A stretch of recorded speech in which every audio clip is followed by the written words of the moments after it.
está aquí. Bueno, me desarmó todo lo que tenía previsto.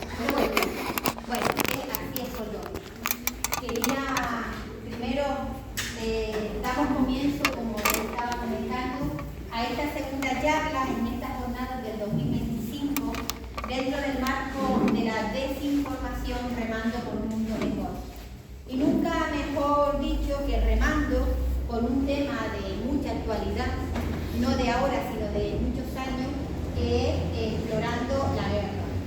Y para ello no podíamos traer a otra persona sino aquí a Coldovi Velasco Vázquez.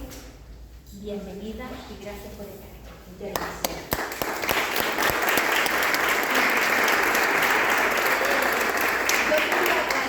Quería un poco disimularlo en la mesa, pero la jodí esta pintura. ¿Qué vamos a hacer? Así es todo.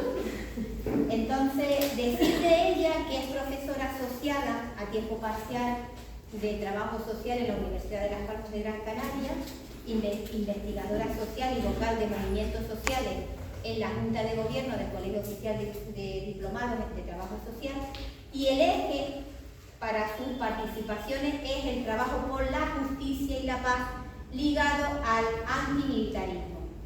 Algunas cosas que ella se dice de sí misma. Dice: soy una persona en camino, disfruto de ser trabajadora social, cocinera, aprendiz de payasa y objetora fiscal de los gastos militares. Me paso la vida hablando, mentira de ella, la vida hablando, pero en reuniones, en encuentros, en asambleas, en la radio, comunitarias, en la universidad, en redes sociales, se pasa, como ella bien dice, la vida hablando. Pero la vida hablando, sobre todo porque es parte de la alternativa antimilitarismo MOC, del Café Espacio, de la Asociación Canaria de Economía Alternativa, de la Acción Directa No Violenta, de la Red Canaria en Defensa del Sistema Público de Servicios Sociales y muchas cosas más. Dice ella de sí misma que le encanta compartir, aprender, dialogar y reír. Vaya, lo que se dice de una persona, gente en proceso de mariposear. Pues muy bien, Coldovi va a tener unos 50 minutos para hacer su exposición, después tendremos el diálogo para hablar sobre explorando la guerra.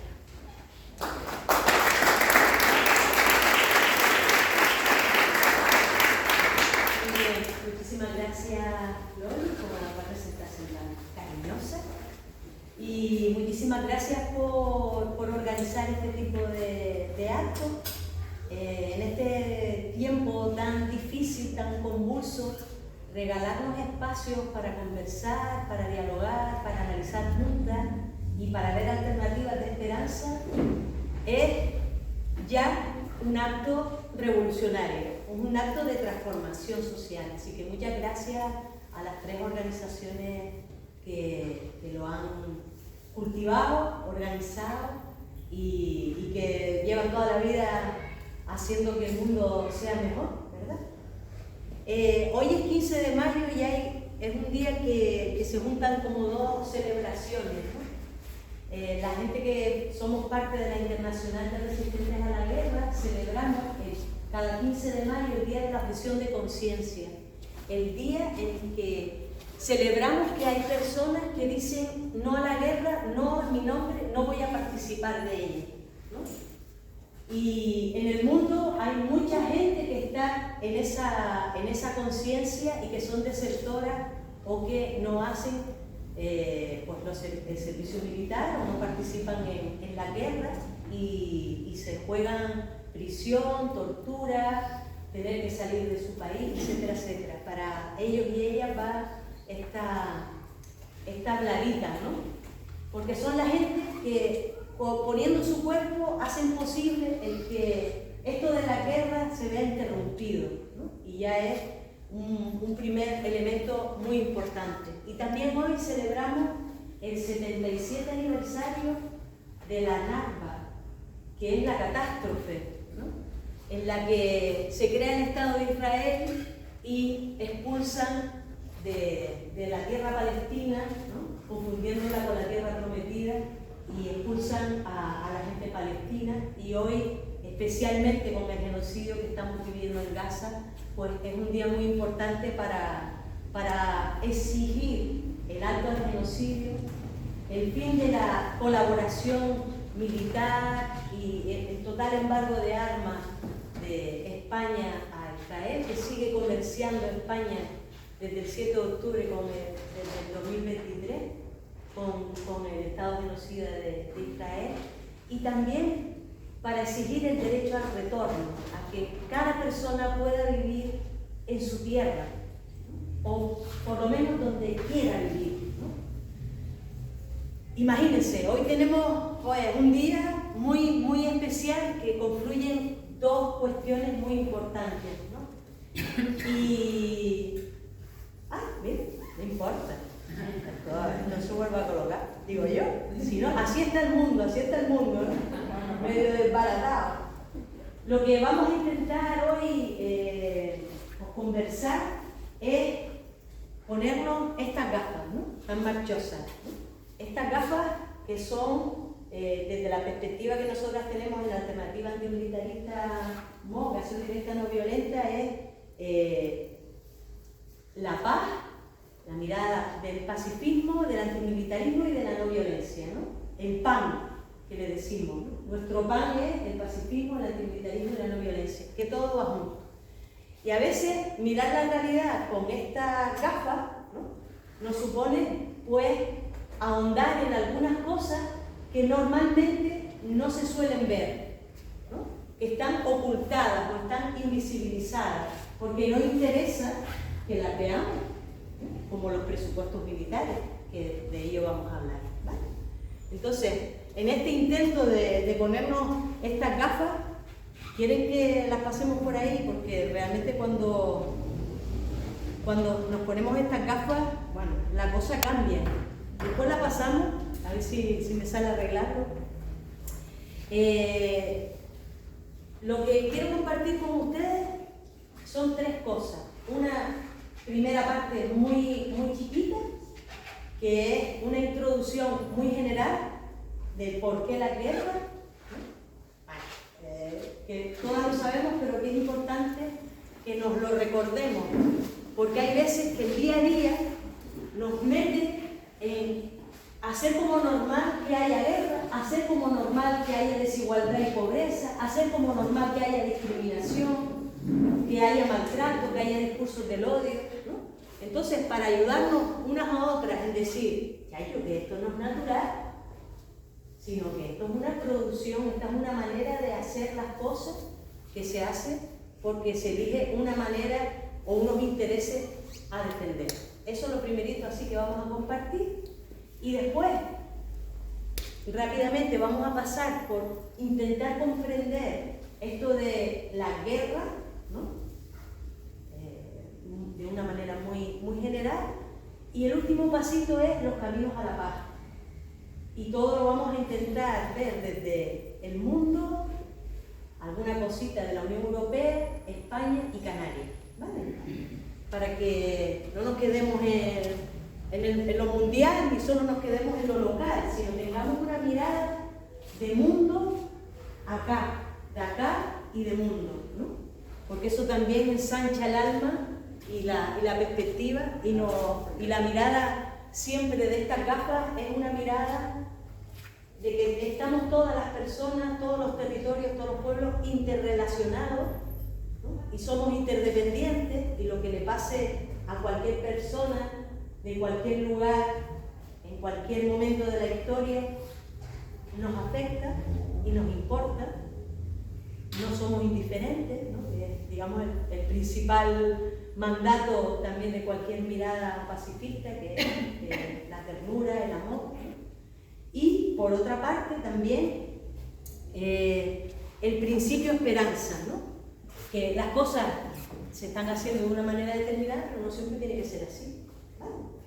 Y también vamos a ver algunos elementos así. Vamos a hacerlo de la manera más clara que yo pueda ofrecer, y después dialogamos, conversamos, reflexionamos juntas lo que ustedes consideren. ¿Les parece el menú? Venga. Bien. ¿Oyen bien? ¿Sí? Me traigo un megáfono de Kika, pero por si acaso está bueno preguntarlo porque si no, cojo esto y yo me llevo una canción o lo que haga falta. ¿Bien? ¿Se oye? Bien. Si no, me hacen así, ¿vale? A mí no me da vergüenza. Hacen así. Vale. En la breve introducción, todos lo sabemos, vivimos en un sistema en el que hay un 1% de personas ricas que acumulan la mayoría de la riqueza del mundo. Y hay una mayoría de personas que quedan excluidas de las condiciones de vida. Este sistema, que es el capitalismo, que se basa en acumulación por disposición, se llama, en que acumulen poco a costa de que nos roban a la mayoría de la población las condiciones de vida y las posibilidades de vivir, pues de alguna manera tiene unos pilares que lo sostienen, porque es capitalista, pero también es machista, patriarcal, es un sistema racista, es un sistema prostitucional, es un sistema también, de alguna manera, que es ecocida, ¿no? Que se carga el medio en el que vivimos, el planeta, pero también es homicida, ¿no? Nos cargamos la gente como parte también de esta naturaleza. Bueno. Con todo ello, en este sistema en el que vivimos, podemos plantear que, como dice Yayo Herrera, que es una feminista ecologista, bueno, feminista ecologista muy interesante, estamos en guerra contra la vida. Y es que en este sistema capitalista, con todas esas características, ¿no? Donde todo esto se basa en la lucha de clases, en que haya clases, en que haya desigualdad, en que haya discriminación, solo se puede sostener por la desregulación, por esta acumulación y por la desmemoria, ¿no? Nos quieren sin memoria, ¿no?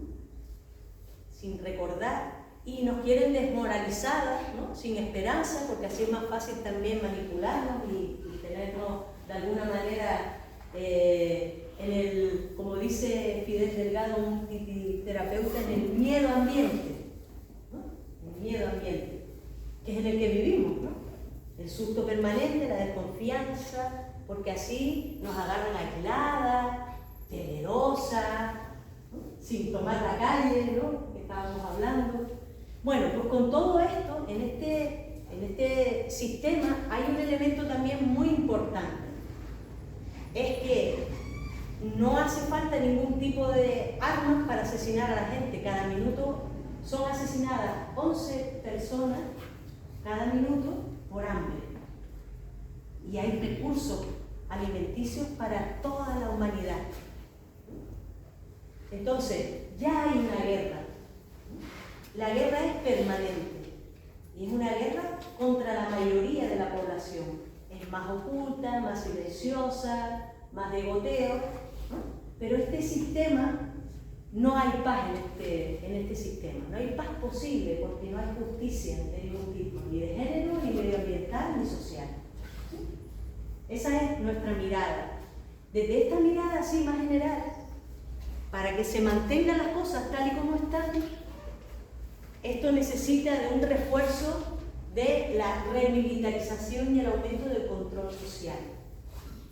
Es un elemento, un pilar que sostiene a la guerra, que sostiene el militarismo, la guerra y los ejércitos sostienen esta realidad. Y las guerras no se preparan de un día para otro. Las guerras se preparan todos los días, con las tomas de decisiones de las políticas públicas, con los presupuestos y también en nuestras actitudes, en nuestro entorno. Ahora veremos por qué se filtra esa manera de entender violenta, de entender las relaciones en todo y con todo. A partir de ahí, en esta, digamos, breve introducción, en lo que hay como una clave importante para el análisis que nos gusta compartir siempre, cualquier cambio que queramos hacer para buscar la paz tiene que buscar la justicia y por lo tanto tiene que cambiar esta manera de organizar la sociedad, la economía, la política, la cultura. Como decimos en los feminismos, no queremos un trozo de tarta, queremos un cambio de receta. Queremos una manera distinta de vivir, en la que esté también unas relaciones no violentas, pacíficas, etcétera, etcétera, etcétera. Y otro concepto de seguridad. Y entonces ahí les planteo, en donde estamos más envueltas es en la seguridad militar. La seguridad militar defiende a las élites, a los más ricos, las fronteras, las patrias y defiende, por supuesto, los intereses comerciales de los más ricos y de las grandes empresas, y eso lo hace permanentemente preparando la guerra. ¿De acuerdo? Esa es la seguridad militar. Si a nosotras nos preguntaran, a cada una de nosotras, y lo podemos después plantear, ¿no? ¿Qué es lo que a nosotras nos da seguridad? Podríamos ver que muchas veces lo que realmente nos da seguridad es tener una vivienda, tener para comer, tener una buena sanidad, tener buenos procesos educativos, buenas condiciones alimentarias, etcétera, etcétera, etcétera, ¿no? Si todo eso es lo que nos da seguridad, no es en todo eso, todo eso es la seguridad humana, que es un concepto que tiene Naciones Unidas, para decir que todo aquello que son derechos y libertades para satisfacer las necesidades de todas las personas es la seguridad humana. Pero en esa seguridad no estamos, aunque lo que se utiliza más, la palabra seguridad ha sido secuestrada por lo militar, ¿vale? Y esa es una de las cosas de la guerra, que es la guerra cognitiva, después lo veremos, ¿no? Las cosas que nos hemos creído y que ya vivimos en nuestra mente y que no hace falta como mucho trabajito, ¿no?, para militarizarnos en la cabeza. Nos han militarizado todo el cuerpo, no solo los territorios, no solo el aire, no solo la tierra, no solo el mar, las relaciones y a nosotros mismos. Bueno, pues con todo esto hay otro concepto que son palabrejas así que van saliendo, que es la seguritización, y es poner o dar respuestas militares a temas que son sociales, ¿vale? Por ejemplo, la unidad militar de emergencia. Después hablamos de eso, para poner un poquito de polémica, ¿no? Pero esa es la seguritización, eso es invadir, a través de la lógica de lo militar, invadir todas las dimensiones de nuestra vida. Esa es la militarización, ¿no? Para aplicar de alguna manera un concepto que es que solo se pueden resolver los conflictos de una manera violenta. Esa es la militarización. Y la militarización lo que hace natural es la violencia. La violencia es lo natural, ¿no?, cuando eso no es así humanamente, ni socialmente. La violencia es un producto social, cultural, ¿no?, que lo que busca en ese sentido es dominar, que conlleva daño, que es un ejercicio para eliminar o para ningunear o para que las personas, ¿no?, sean eliminadas, ¿no? Esa es la violencia, ¿no? Bueno, en ese concepto de violencia muy amplio, ¿no?, Galtung decía que hay que la violencia es un triángulo, ¿no? ¿Les gusta el PowerPoint? Si hay un apagón, no pasa nada, ¿me entiendes? Abrimos la ventanita y seguimos bien. Hay que irse acostumbrando a volver a las cosas importantes de la vida, ¿no? Ya no depende de los callados. Bueno, pues en ese triángulo hay una violencia que dice Galtung que es la directa, que es la que vemos, que es la más fácil normalmente de ver, que es la física, ¿no? Y que aquí estaría como la guerra, ¿no?, porque es lo que más vemos directamente, ¿no?, los conflictos, los genocidios. Pero esa violencia se sustenta, ese ejercicio de dominación que conlleva daño, ¿no? Para eliminar a los otros, ¿no? O su voluntad, o su identidad, o se sustenta en una violencia cultural que tiene que ver con los contravalores, ¿verdad? Y ahí, pues, el individualismo, la competitividad, todas estas cosas que no, más que valores son contravalores, ¿no? Que estamos viviendo en una etapa de violencia cultural brutal, ¿no? Y también la jerarquía, el autoritarismo, etcétera, etcétera, ¿vale? Y también en la violencia estructural. La violencia estructural es lo que toda la vida hemos dicho, las situaciones de desigualdad, de pobreza, de precariedad, de miseria, ¿no? En el mundo la violencia estructural es brutal, pero miren, está tan abajito que a veces es tan difícil hacerla ver, ¿verdad? Que llevan toda la vida trabajando en la lucha contra el hambre, ¿no? Por ejemplo, ¿no? Es la guerra, esa es la guerra contra la vida, más brutal, ¿no? Bueno, con todo esto es para ir desentrañando que las guerras defienden el que el sistema siga igual, que los ricos sigan ricos y las pobres sigan pobres, en un resumen. Es, de alguna manera, la guerra es un elemento para que nada cambie, sino que sigan la gente, poca gente, viviendo a costa de la mayoría de la población. Y, además, el modelo de defensa que se plantea en la guerra siempre es la violencia. ¿Y esto quiénes lo hacen? Los ejércitos. En la Directiva de Defensa del Gobierno de España dice que los ejércitos son estructuras creadas con el objetivo de ejercer la violencia o la amenaza de la violencia. Y en la directiva dice que es para dos cosas: para reprimir la disidencia, que es decir, la gente que piense distinto a los que piensan, digamos, los gobernantes, para reprimir a la gente de dentro, y para defender los intereses comerciales y económicos de los más ricos de ese lugar, de España, del Reino de España. ¿Sí? Eso lo pone en la Directiva de Defensa, no me lo estoy inventando yo. ¿Vale?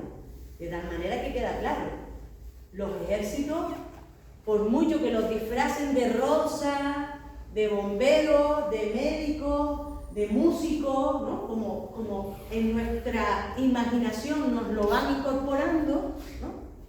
Su objetivo, digamos, su leitmotiv, su manera, lo más importante para ellos es ejercer la violencia. Claro, ahora vemos, para que todo esto se sustente, hay como, voy bien, me voy explicando más o menos, ¿sí? Hay tres pilares, como tres grandes elementos que sostienen la guerra, los ejércitos y ese militarismo, ¿vale? Lo primero son los recursos económicos. Ahora vamos a poner algunos ejemplillos, ¿vale? Vamos a ver el negocio de la guerra, muy así rápidamente. Están los recursos humanos, ¿no? De los ejércitos, etcétera, etcétera, y todas las complicidades que hay de las personas que a veces con conciencia y otras veces sin conciencia participamos en que sigan las guerras, el militarismo y los ejércitos sosteniendo bien la cosa tal y como está, y los recursos que le llamamos ideológicos, ¿vale?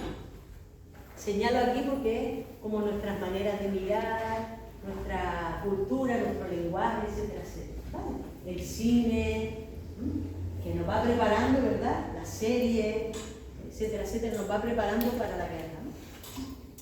Pues si apretamos aquí, se nos abre un mundo inmenso que pone en el centro que la guerra es un negocio. El Roto, el otro día, tenía una viñeta que ponía: las guerras van a acabar cuando abandonen los patrocinadores.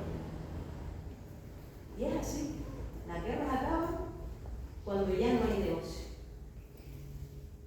y ya dejan a la gente, a los territorios, rota, hecha gofio, con unas separaciones y unas rupturas en todos sentidos, su territorio sin ningún tipo de servicio público, contaminado, etcétera, etcétera, y así generaciones y generaciones. Y ahí las mujeres a reconstruir, ¿no? Una vez más, a volver a tejer todo lo que esta otra gente desteje. En los recursos económicos hablamos del negocio de la guerra. Y para eso hay como un esquemita muy sencillito que para nosotras nos da luz, porque todas estas cosas nos ayudan a plantear después alternativas. Porque si a veces planteamos alternativas sin hacer antes un análisis, pues a lo mejor, ¿me entiendes? Estamos buscando la llave donde hay una lámpara, como decía el chiste, ¿no? Donde hay un foco o un faro, ¿no? Hay que mirar en amplio para después ver, bueno, ¿y nosotras qué podemos hacer? Pues miren, que es que tenemos un montón de posibilidades de hacer, ¿no? Porque todo esto se sostiene con nuestra obediencia, a veces con nuestra ignorancia, porque nos quieren así, ¿eh? No es una cosa que nosotras elijamos, sino porque hay una buena opción de ocultar todo esto. El gasto militar es la parte primera, ¿no? Los presupuestos militares. Del gasto militar mundial son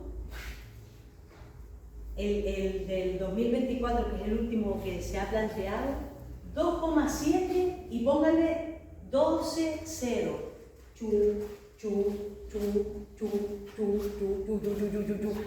Vale, 12 0. Eso no lo hemos visto nosotras, muchachas, ni que lo hagas en la playa de arena, ¿me entiendes? Es muy ridículo. Es mucho, tanto, que el principal, digamos, gasto militar de todo el mundo lo tiene Estados Unidos. Le sigue muy de lejos, tanto como que si Estados Unidos es 37% de esta tarta, ¿verdad? Le sigue muy lejos China, el 12%. Muy lejos Rusia, el 5,5%. Y otro, el 45%. ¿Por qué planteo esto? Porque ¿qué es lo que nos llega a nosotras por los medios de comunicación? Que hay que hacer un rearme. ¿Por qué? Por Rusia, ¿no? Con el 5,5%. O por China, el 12%. Los países de la OTAN, Estados Unidos principalmente, pero también toda la Unión Europea y otros países de la OTAN que no están en la Unión Europea, de la tarta del 100% del gasto militar del mundo, tienen el 55%, más de la mitad. Es de los países que están en la OTAN. ¿Sí? Entonces, ¿no? ¿Por qué nos dicen que hay que aumentar el gasto militar? Es que ya está súper aumentada, ¿vale? La caja de aumento se la pusieron hace un montón, como yo les decía. Bueno, el gasto militar, muy importante. Fíjense, en el incremento que hubo del 2023 al 2024, fueron una cosa con 9 ceros, 275 billones. Esto es en inglés, que hay un rollo con los trillones, pero son 9 ceros, ¿vale? Imagínense, 275 y 9 ceros. 1, 2, 3, ¿vale? 12. Ese fue el incremento entre un año y otro del gasto militar mundial, según un instituto de investigación que es el reconocido oficialmente. No son datos de las 4 hippies que nos dedicamos a esto, que además estudiamos mucho porque es más difícil que el carajo sacar realmente dónde está el verdadero gasto militar, ¿no? Pues en el gasto militar que se ha incrementado, esos 275, fíjense que para acabar con el hambre en el mundo durante un año, solo haría falta 40 de esos 275. Un año sin hambre. Estamos hablando de 26 horas de gasto militar acabarían con la hambruna de 34 millones de personas. ¿Es una guerra o no es una guerra ya sin tirar una bomba? El gasto militar es la guerra también. Es el negocio. En el gasto también militar, quería recordar que las armas que están siendo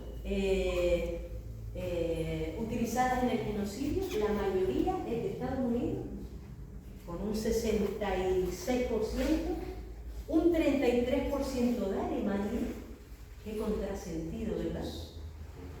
Un 1% de Italia y después el resto de los países, entre ellos España. Bueno, del gasto militar, solo decir, si yo les pregunto, ¿cuántos millones creen ustedes que en el 2024 España derrochó más bien, en gasto militar cada día? ¿Cuántos millones de euros? Vamos a decir cifras a ver si alguien atina. Porque no es una información que salga normalmente, ¿verdad? ¿Alguien se anima a decir una cifra? 40. Vamos arriba. 500 millones. Millones de euros al día. 500 millones. 500, más, menos. Al día. 200. Un poquito menos. Un poquito más. 164. En el 2024, 164 millones de euros cada día diarios ha gastado, derrochado el gobierno de España en armas, ejército, instituciones que tienen que mantener, reservistas, ¿vale? No le voy a marear mucho, pero hay muchas cifras que hablan, ¿no?, del 2025. O sea, escucharon que hubo un incremento en todos los consejos de ministros, ¿no? Tienen un activismo militarista, ¿no? Y sacan de operaciones militares en el exterior, que España tiene 18, especialmente en la zona del Sahel, tiene 10 operaciones militares, ¿no?, en el exterior. Cualquiera diría que España está en guerra, pero es que hay que mantener los intereses. Hay que saber robar bien, especialmente en el continente africano, saquear bien los recursos, ¿no? Y mantenerlos vigilados, ¿no? Bueno, con todo esto, en España, en el 2025, lo que ya vamos de 2025, cada día se ha derrochado 110 millones de euros. Es lo que se ha presupuestado más el incremento de los consejos de ministros. Es que fíjense ustedes que está el 74%, es decir, de cada 4 euros que se dedican a gasto militar, 3 están ocultos en 15 ministerios que son distintos al Ministerio de Defensa. En partidas que apuntalan los ejércitos y la militarización y por tanto la contribución a la guerra. Y eso nos hace entender que no llegamos a ese 2% que plantea la OTAN, ya lo hemos superado, ¿vale?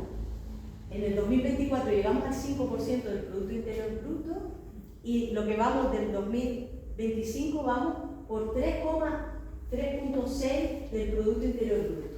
Todo esto no nos vamos a acordar una vez salgamos de ahí, porque yo me lo tengo que releer 100 veces para acordarme.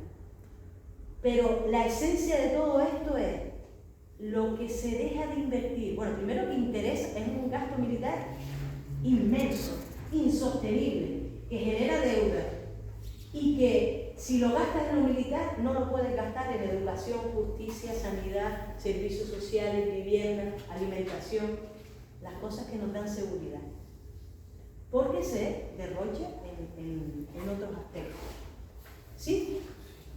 Bueno, hay muchas cosas, hay más de 2.500.000 personas que viven del presupuesto del gasto militar, ¿vale? Entonces eso tiene un peso político y de influencia muy fuerte, ¿vale?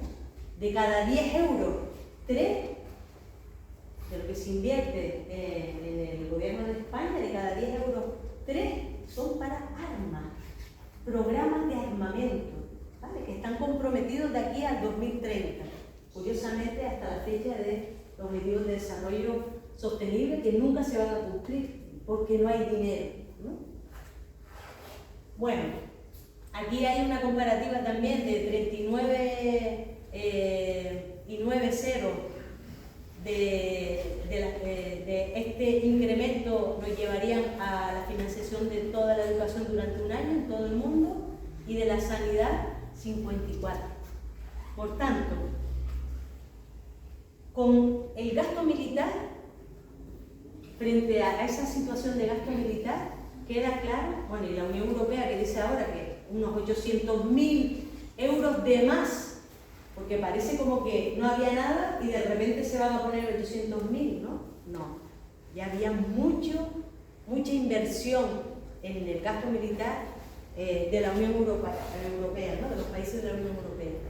Pero el gasto militar también tiene una parte que es la investigación y el desarrollo militar, que es investigar para las armas, para mejor matar, ¿no? Y, por ejemplo, en España, la investigación sanitaria, la investigación militar es 3 veces la sanitaria. Cuando a veces hacemos recogida de dinero para que se investiguen, por ejemplo, las enfermedades raras, si eso que se dedica a ver cómo nos matan mejor, cómo matamos mejor a otras personas, ¿no?, las armas, se dedicara a la salud, ¿cómo cambiaría el cuento, no? ¿Cómo cambiaría? ¿Cuántas cosas podríamos hacer con 2,7 y 12 ceros, ¿no? Eso en el mundo. Pero también cuánto podríamos hacer con 164 millones de euros, más de 62.000 millones de euros al año que en el 2024 España derrochó en gasto militar. Pero todo esto, en el negocio, está dentro también la industria militar, que en España es un oligopolio. Eso significa que no tienen competencia, que además son muy mimadas y que tienen más o menos unas 30.000 personas trabajando, que es muy fácil de reconvertir en cosas que realmente sean trabajos para dar vida. Tantas cosas que hay que hacer para dar vida, desde los cuidados, las atenciones, los servicios públicos, las energías, la alimentación, la agricultura y la ganadería, la pesca, ¿no?, las cosas que realmente nos dan de comer y no los ladrillos en todos los sitios que estamos. Esta industria militar tiene mucha fuerza de lobby, mucha capacidad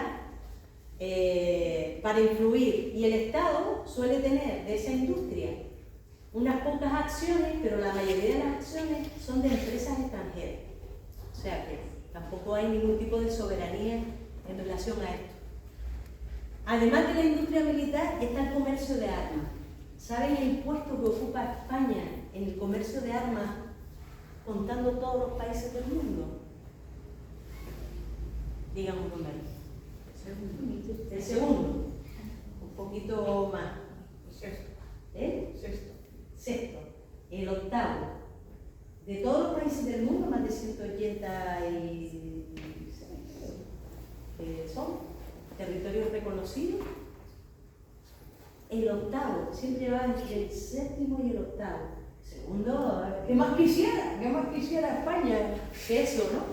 Porque es un comercio que además está muy oculto, está muy difícil de descubrir y que están traficando con la vida de la gente, ¿no? Todo esto se mueve, o digamos que es lo que hace girar esta rueda del negocio de la guerra, gracias a las entidades bancarias que le decimos la banca armada. Y la banca armada, que hay una página en la que participamos en la campaña, que tiene que ver estas entidades financieras con el Santander, el BBVA y la Caixa, más otros bancos, pero estos 3 son los primeros que invierten en armas, de tal manera que de cada 4 armas que existen en el Estado español, 3 no se podrían desarrollar si no llega a ser por esta banca armada. Por eso siempre planteamos banca alternativa. En el caso que quieras o necesites tener tu dinero, banca fiable, banca ciudadana o buscar otras alternativas financieras. Pero contribuir con estos bancos lo que hace es alimentar el negocio de la guerra. De tal manera que, muy brevemente, en este negocio se puede parar y hay muchas iniciativas para pararlo, ¿no? Por ir comentando también algunos de los elementos alternativos, ¿no? La objeción fiscal al gasto militar, que llevamos haciendo, ¿verdad, Ursi, desde hace un montón? Y no sé si Francisco también, o más gente de por acá, no sé si Yolanda otra vez, es decirle al Estado: no queremos colaborar, no con nuestro dinero, en este derroche de lo militar, ¿no? Y de alguna manera, toda digamos, el ejercicio contra la investigación militar, que también se hace en las universidades, en distintas entidades de investigación para la paz, toda la lucha del accionariado crítico, participando en las juntas de accionistas de la industria militar para decir: no queremos que ese dinero, queremos la reconversión de esta industria, etcétera, etcétera. Contra el comercio de armas, toda la lucha contra las ferias de armas, contra el que haya armas en nuestros puertos y aeropuertos, ¿no? En el tránsito, y Canarias somos un lugar geoestratégico muy importante, ¿verdad? Bueno, y la campaña contra la banca armada. Es decir, a todo esto hay alternativas chiquitas, semillas, pues como todo lo que hacemos desde la sociedad organizada, ¿no? Pero con una fuerza simbólica importante, ¿no? Esto que decimos de poner un granito de arena, pero en el ojo de Goliat, ¿no? Para molestar, para de alguna manera remover esta situación que estamos viviendo. Del negocio de la guerra, de los recursos económicos, nos vamos rápidamente a los recursos humanos. En el Estado español hay un militar en activo cada 235 habitantes y un mando cada 1,7 soldados. Un 1 para 1 casi, 1 para 2. Es así. Es gigantesca la estructura de personas que están en activo viviendo de esta participación, ¿no? 2 millones, es como toda la gente que vivimos en Canarias, más 300.000, ¿no? Están viviendo de todo esto.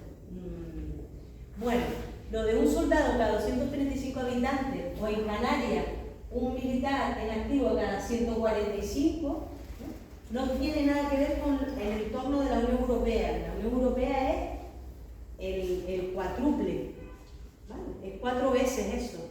Pero en el Estado español y en Canarias tenemos un militar cada 145 habitantes. Y tenemos una trabajadora social contratada cada 5.600 habitantes, una psicóloga cada 17.000 y una matrona cada 100.000. Para que hagamos una comparativa, ¿no? Que eso siempre nos puede ayudar un poquito a entender la cuestión. Bueno, pues con todo esto, en los recursos humanos ahí se sigue haciendo captación de jóvenes, ¿no? Para un ejército profesional, y están en el servicio de empleo, están en los institutos ofreciéndolo como alternativa laboral, y claro, como está la cosa, ¿verdad? Y te ofrece pues la posibilidad de viaje, de ganar más dinero, bueno.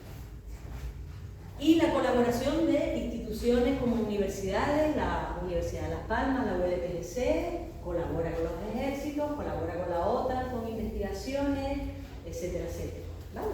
La Universidad de La Laguna también, y las privadas y les cuento, ¿vale? De tal manera que todo esto, distintos profesionales, hace falta mucha complicidad para que realmente se pueda dar la guerra. Teníamos un lema en la insumisión, que era un lema muy bonito, es: imagínate que hay una guerra y nadie va, ¿no? Porque estamos en el Día de la Objeción de Conciencia. Pues esto es lo mismo, ¿no? Los recursos humanos, la búsqueda de animar a las personas a la conversión a los que ya están dentro, a que se salgan, a la decepción, animar a que la gente, también generar las condiciones para que la gente no tenga que elegir este tipo de propuestas, ¿no?, que se les hace tan tentativas, ¿no? Y buscar también que la no colaboración, como del bombero que se negó a estar en el muelle en Euskadi cuando se bajaba pues armas, ¿no?, o no se cargaban armas, ¿no?, en el puerto de Santurchi, la no colaboración de personas que dicen, pero esto tiene que ver con investigación militar, aunque a mí me den muchos puntitos en la universidad, esto no. Esa no colaboración, ese no con mi dinero, no en mi nombre, tiene mucha fuerza, ¿no?, porque es dejar de colaborar, es dejar de obedecer a esto que se presupone que es lo que hay que hacer, ¿no? Y también, bueno, aquí podríamos estar echando más rollo, pero los recursos humanos es un sostén muy importante en toda esta realidad, y potenciar la desobediencia civil es una alternativa a cultivar para poder desarrollar procesos de paz. Los recursos ideológicos, la guerra cognitiva que le dicen algunas amigas y amigos en la actualidad, a esto nos referimos con esa naturalización de la violencia. Hemos nacido para ser violentas, las otras personas son enemigas, ¿no?, y si no, construimos al enemigo, a la enemiga, de tal manera que las deshumanizamos. Esto con las personas migrantes se ve clarísimamente. Deshumanizamos, borramos su rostro, ¿no?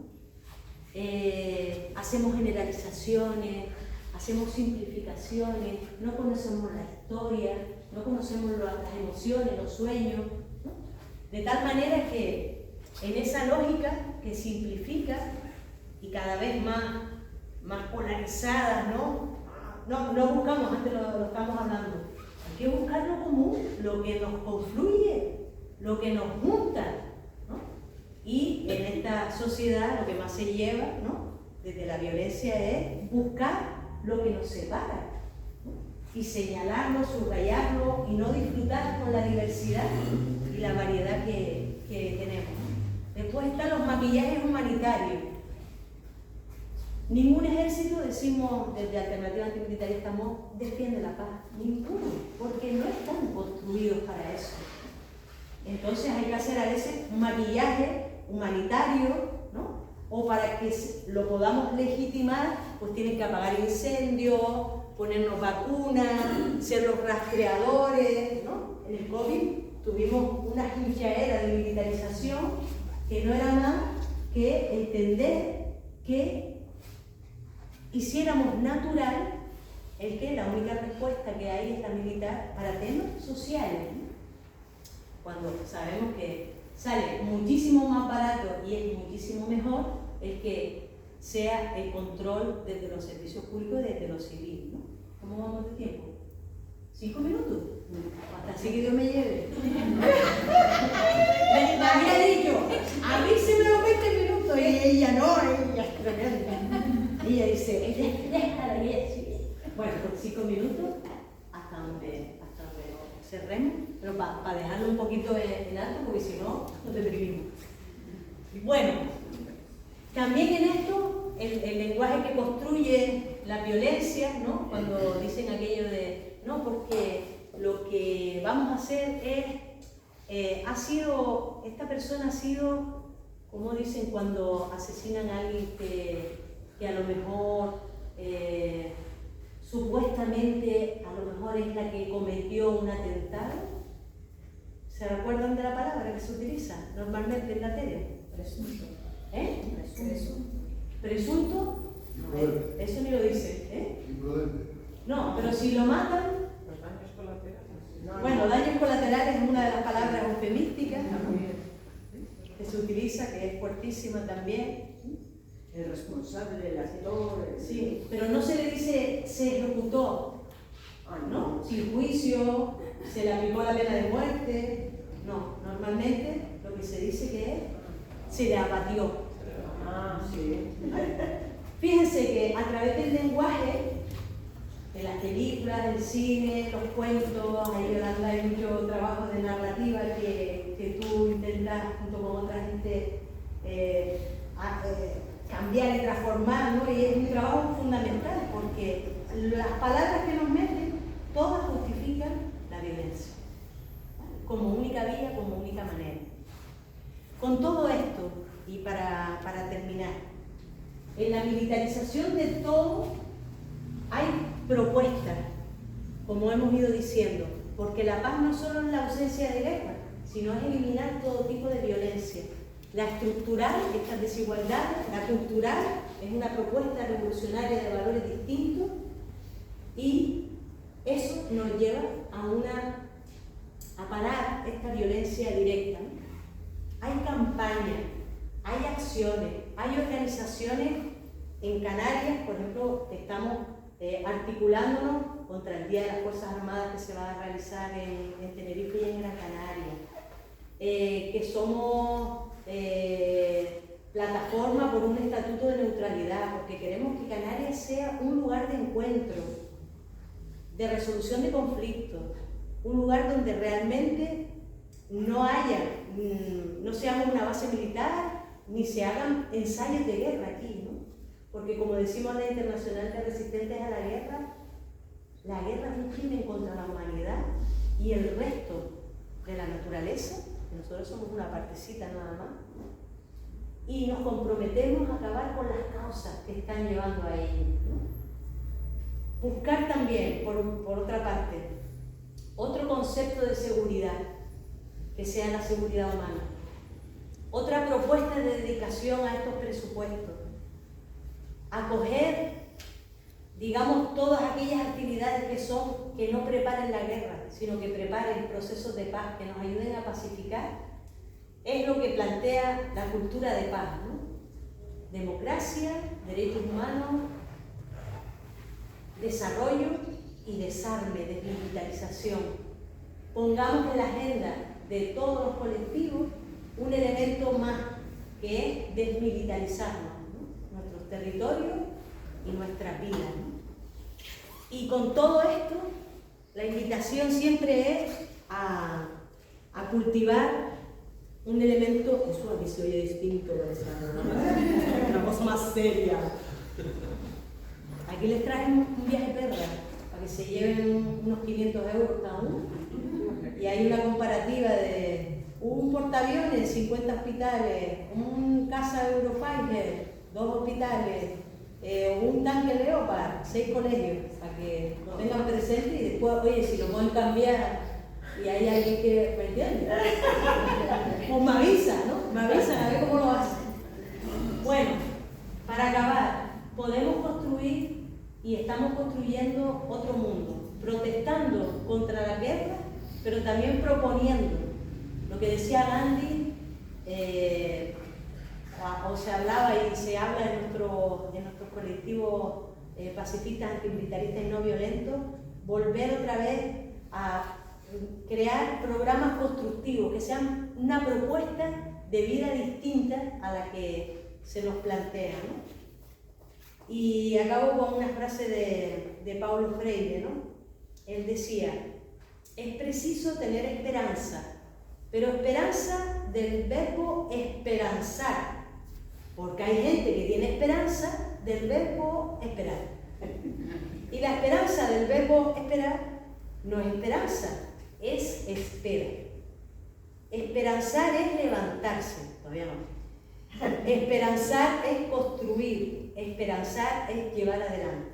Esperanzar es juntarse con otras personas para hacer que la realidad cambie. Muchas gracias por la escucha y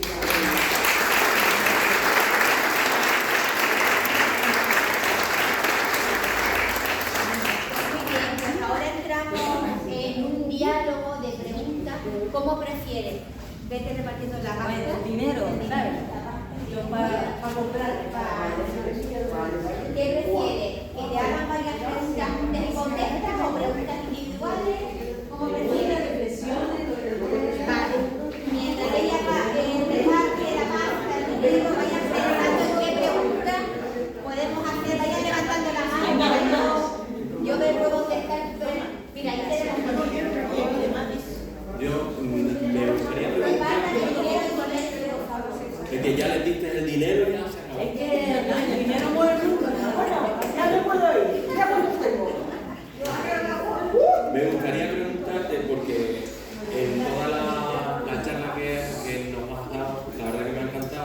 pero sobre todo también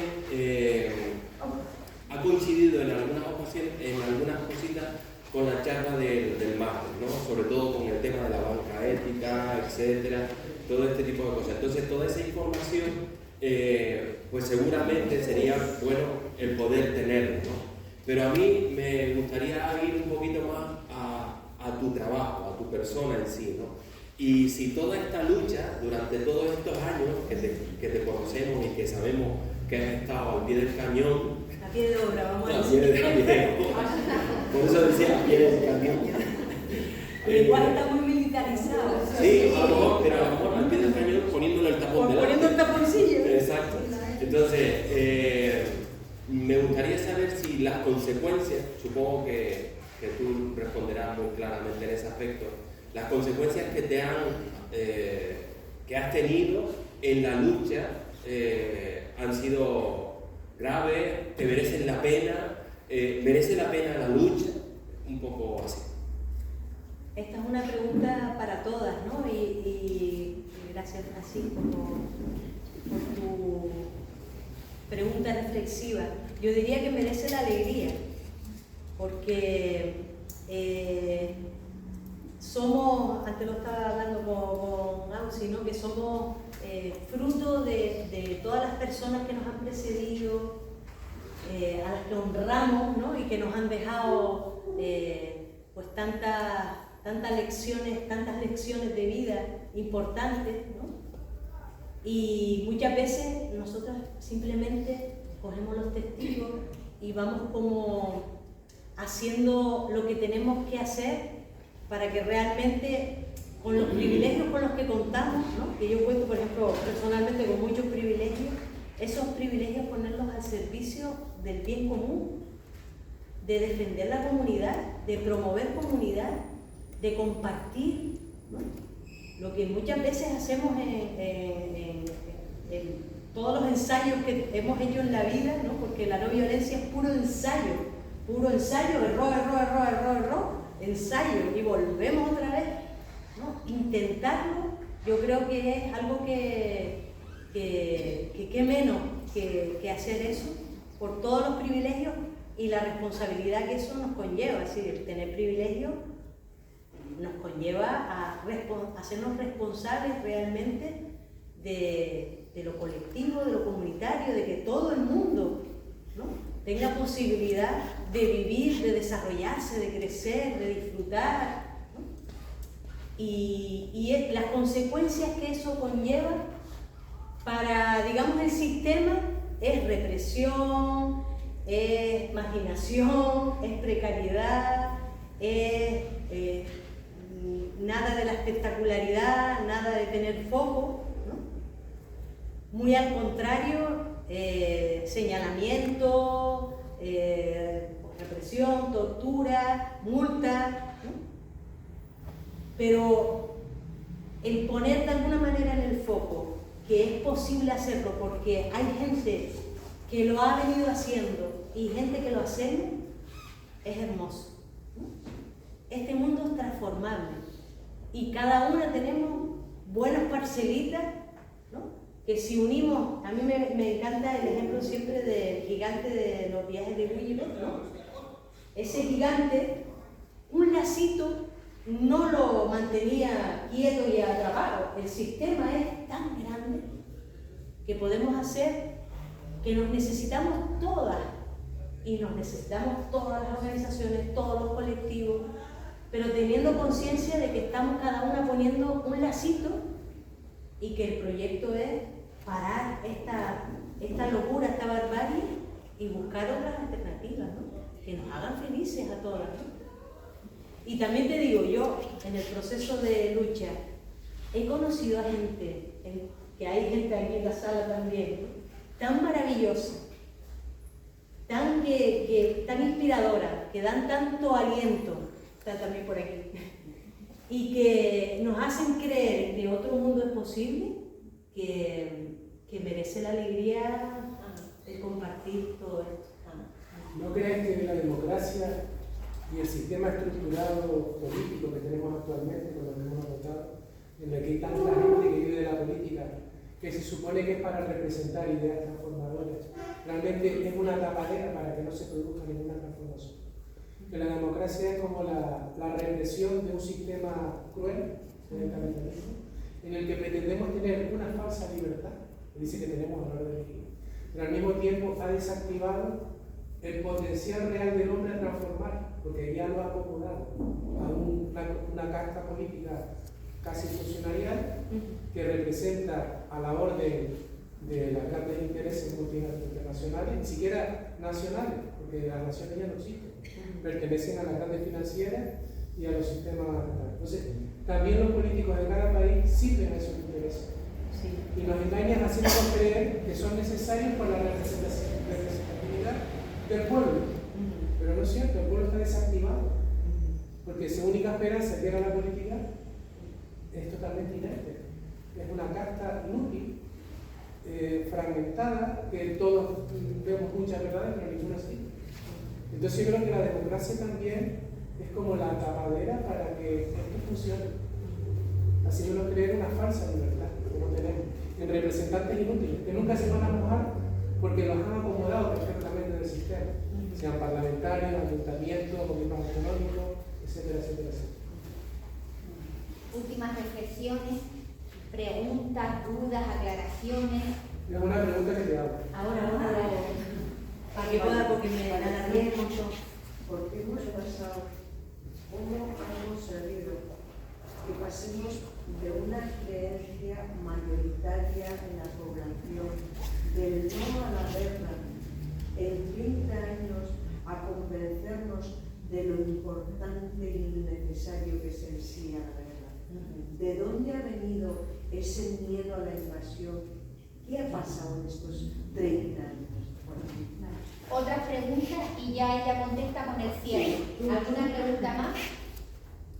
¿Alguna O reflexión. o reflexión? ¿O alguien ahora está imposible? Y su. Partida por ahí la pregunta. ¿Vale? Mira, yo soy pacifista, ¿no? Llevo unos años aquí, yo creo que hace y lo que pregunto es por qué no se hace una manifestación contra el gobierno por esa subida, por esa aprobación que está dando a la Unión Europea. ¿Por qué no se manifiesta la gente por eso? Por lo que tú dices, no hay recursos que aumentar en sanidad, con los trabajadores sociales. Una vez leí una noticia que la Diputación de Fuerteventura, Lanzarote, estaba viendo si contratar un oncólogo o crear un nuevo grupo. Entonces yo digo, ¿la gente se ha dormido o qué? Porque no sale en las calles a manifestar. No, porque desde el punto de vista que ha estado en la calle y conoces esto, ¿por qué crees que la gente no se anima? O las ONG que luchan por esto no salen a la calle. ¿Qué pasó? Contesta la pregunta y hace el cierre. Triángulo de la Bermuda. Muy bien. Triángulo de Galton. Bueno, muy de acuerdo con lo que plantea. Cualquier proceso de pacifismo, antimilitarismo y no violencia tiene que volver a recuperar, como decía una pintada en Barcelona, libertad no es poder elegir, es elegir poder. Es decir, hay que volver realmente a procesos autogestionados, de democracia comunitaria, de democracia directa, porque hoy está claro que los gobiernos responden, digamos, son como gobiernos o pilotos automáticos que responden a los intereses de las grandes transnacionales. Y ese es un ejercicio que tenemos que desarrollar, ¿no? Los procesos de participación es parte de los procesos de paz, ¿no? Muy de acuerdo con lo que plantea. Con lo que decía, que está muy relacionado, todo el trabajo que se ha hecho y toda la inversión de dinero ha sido para colonizar y militarizar nuestras mentes, nuestras vidas, para que no haga falta nada fuera, sino lo tengamos tan adentro, el miedo, el odio. Hay una gente en Asturias que lo dice de una manera muy clara, ¿no? Nos tienen entretenidas con las migajas para no ver a los dueños de las panaderías, ¿no? Y entonces nos estamos peleando entre nosotras, es con el último que llegó al barrio, ¿no? El migrante o el más pobre o que vino del otro barrio porque fue expulsado o la gente que, ¿no? Han construido construido, los enemigos son la propia gente de nuestra propia clase y nos han desmovilizado. Entonces cuesta mucho articular o juntar propuestas para salir a la calle. Pero yo te invito, hay ya propuestas con lo del Estatuto de Neutralidad, vamos a salir contra el Día de las Fuerzas Armadas, estamos haciendo manifiestos para recoger adhesiones de distintos grupos, colectivos, intentar salir a la calle contra la propuesta de rearme, ¿no? Porque se está haciendo también en otros lugares y también lo estamos haciendo aquí. Entonces, yo les invitaría a que pudiéramos de alguna manera estar conectadas para que cada una de nosotras seamos como gente que avisa a tantas otras gente y nos podamos ayudar también a veces en la difusión, porque es muy difícil a veces podernos comunicar, ¿no? En este tiempo, en la era de la comunicación, estamos súper desconectadas, ¿no? Con la naturaleza, con nosotras mismas y a veces también con lo colectivo, ¿no? Pues muy bien, muchísimas gracias.